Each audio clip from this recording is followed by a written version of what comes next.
By far, one of the most well-recognized arcs in the intense fighting manga known as Dragon Ball Z is clearly the Saiyan saga, as it introduced us to Son Goku's alien heritage, the death of much of the cast which prompted the survivors to venture out into space, and insane new abilities like Goku's Scarlet Kaioken and the planet-shattering Dank Perp Gallic Gun from Vegeta, the Prince of the Saiyans.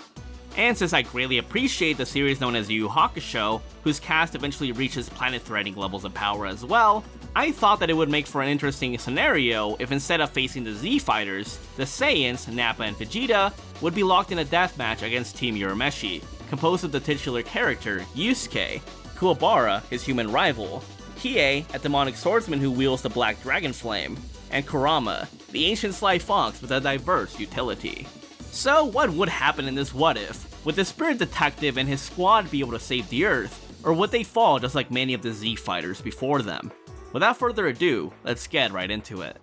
At this point in the series, Nappa with a power level of 4,000 and Vegeta with a power level of 18,000 are many times stronger than Master Roshi and Piccolo, who with far lower power levels were able to destroy the moon casually, which is in itself a moon to small planetary level feat, depending on how you want to calculate the explosion, making Nappa comfortably planetary and Vegeta being planetary plus to multiplanetary levels in terms of attack potency and durability. In terms of speed, Kid Goku was capable of dodging lasers, which can be argued as being light speed, and Piccolo's attack, which vaporized the moon pretty quickly, can certainly be determined to be relativistic to being beyond baseline light speeds. And as we know, the general rule in Dragon Ball is that the higher your power level is, the faster you become, making Nappa and Vegeta many times faster than light, and that is not including that they can amp themselves up by a factor of 10 times with the Great Ape transformation, putting them even higher into planetary levels. As for the world of Yu Hakusho, once Yusuke reaches low S-class levels upon his resurrection as a demon,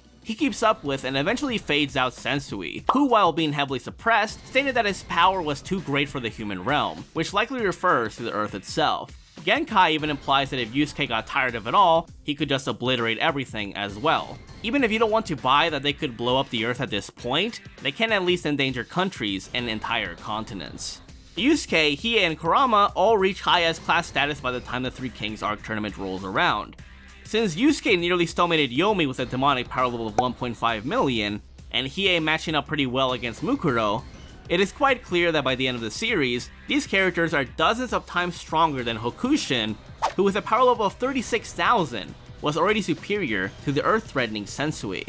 In turn, Yusuke, Kurama, and Hiei will certainly be in the planetary to multiplanetary level ranges in attack potency and durability, with Kuwabara likely keeping up with them if he were to have hypothetically trained for the tournament. But to be honest, even if we don't give Kuwabara the additional training in this scenario, it is worthy to note that his Reiki sword that can cut through dimensions was so nasty since Sensui avoided his strikes at all cost, inferring that even an A-class Kuwabara was able to damage an S-class, which is crazy to think about since even Hiei's Black Dragon Wave did jack to Sensui, who had a holy type of energy that seems to ignore normal Reiki and Yoki attacks, implying that it and the blade have a transcendent type of quality. The speed in Yu Hakusho is certainly harder to pin down than in Dragon Ball, but we do get two very good feats in the series that give us a decent range for the characters. For one, prior to even becoming a B-class, Yusuke was able to react to a multitude of Suzaku's lightning-based attacks, making him at least massively hypersonic all the way back then.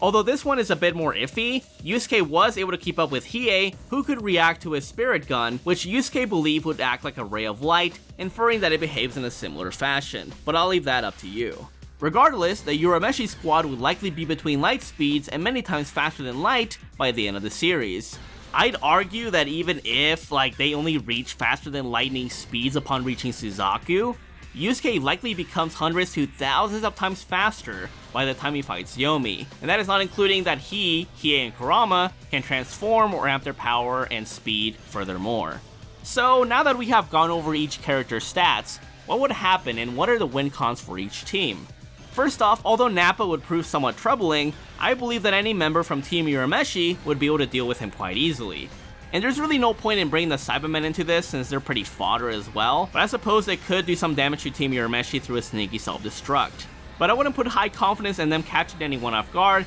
except for Kuwabara maybe. but I'd reckon the others would warn him that some was about to go down, and hopefully avoid a fatality or a serious injury. The real threat in this case would be Vegeta, who should arguably be far faster than they are just by looking at how massive the gap is between him and the faster than light Kid Goku. But he would have similar, if not higher levels of attack potency and durability as well. Although, for example, I would expect Yusuke or Hiei to fight him one-on-one, they would likely have to gang up against Vegeta like the rest of the squad did against Sensui. It all depends on how dire they may deem the situation to be, in which case, Vegeta would certainly be pressed if he's being rushed by the gang. Even if you wanted to argue that base Vegeta is somewhat superior to them in terms of raw power, it is possible that Kuwabara's sword could still do some massive damage since it can cut through dimensions, which could be argued to have some type of durability negation, and like the Kienzan, cut through in some nasty fashion. I'll leave that up to you though. Kurama, of course, also has a deadly arsenal of plants which could turn the tide of battle if he uses them tactically. One of these is a Sinning Tree, which if it were to catch the Saiyans by surprise, could overwhelm their consciousness and leave them in a catatonic state. I guess you could argue that Vegeta could just overwhelm the mind hacks with raw power, but it'd certainly work on Nappa though, I would say. Kurama can also grow other devilish plants through the ground or even within his own body, which should catch him off guard. And out of the whole gang, I'd say Kurama has the best chance to do so.